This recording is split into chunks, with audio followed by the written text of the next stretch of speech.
Hello friends, thank you for coming back to prometalbuildings.com. Today we are going to do a tutorial on determining leg height versus peak height. So often our customers are asking us about this and how tall they should go on the leg height. So once you get to prometalbuildings.com and you see this screen, you can go to design a 3D metal building for free. And once you do that, it's going to default into the 3D design tool where you're going to then select your state. Today, we'll just go to the state of California and start your building. Once you're there, you'll want to make sure you're in the right state. It'll default to a specific size of building. And I'm just going to do a couple changes really quick because I want to be able to make sure you could see the designs of the roof. So I'm going to change it to the white. So this is what we call our classical, standard, or regular style building. It's got more of a rounded eave. As a general rule on this style building, it's very popular amongst RVers, people who have RVs, because you get an extra foot of peak height on this particular style building. To keep things easy though, we're going to kind of go back to the A-frame style.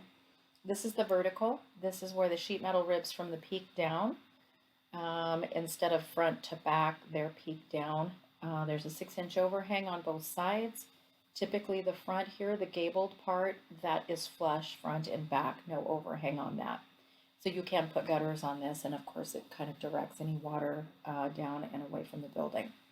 So if you look underneath, you'll see that this has purlins running, some extra framework on this style building. This is popular, especially there's less likelihood for leaking. It's going to be a stronger roof line, that kind of thing. If you go to the A-frame horizontal, now you'll see the sheet metal ribs are running this way, front to back. There's a 6-inch overhang on all 4 sides on this particular building, but you'll see also that there's no additional framing. This basically is just the trusses. And then back to the regular style, rounded eave, trusses only, no purlins. And again, horizontal sheet metal. That's what all that means. So just to talk about simplicity, we're going to go back to the vertical A-frame. This particular building is a 24 wide, so 24 left to right, 25 feet front to back, and a 9-foot leg height. So to determine a 3 and 12 pitch, you're going to take your width of your building. In this case, it's a 24 wide, so we're going to cut it in half. So we got 12 feet. 12 times 3 equals 36. That's in inches, and that's your rise to the peak. So if you're 9 feet here, you're 36 inches taller to this point, which is 3 feet.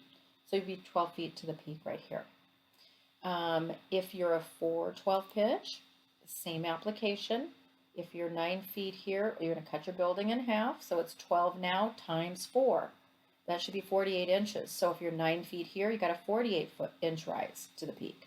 And same thing on the 5 and 12 pitch. This is really good for a snow area. 9 feet here would give you a 60-inch rise because 12 times 5 is 60 inches. So that's your inches in rise to the peak.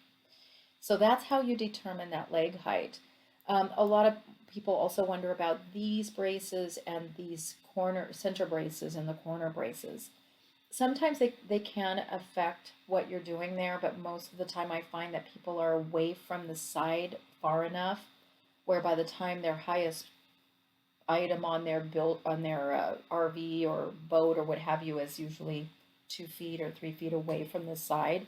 So it really doesn't impact that. But if it does, or you're going super narrow, then we will want to talk about that. And certainly my office is all trained to do that. So, you'll want to let us know, do you have a Class A, Class B, a Class C? Do you have a pull trailer?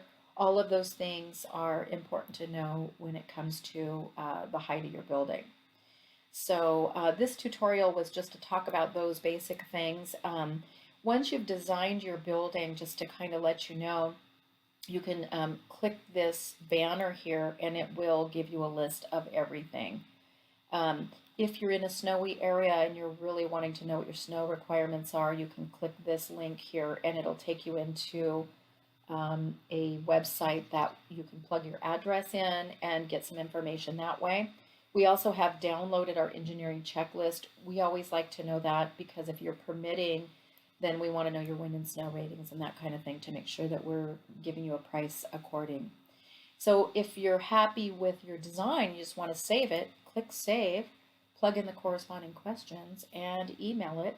A copy will go to your email. We'll get a copy. We'll save it for you. If you want us to call you, let us know. If you don't, you're just exploring, indicate that. We're not here to push. But if you're ready to go, you want to place a deposit, you can do that too. Just hit the corresponding information, hit next. It'll prompt you into a down payment, and down payments always vary. Typically, they're somewhere about 16 to 18% is all. If there's a problem or whatever, we can always make adjustments to it later. But that's your basic tutorial on leg height versus peak height. Feel free to call us and we can design this for you. If you don't want to do it yourself, we're happy to do it. Our toll-free number is 888-536-1585, or you can email us at support@prometalbuildings.com. Thank you so much.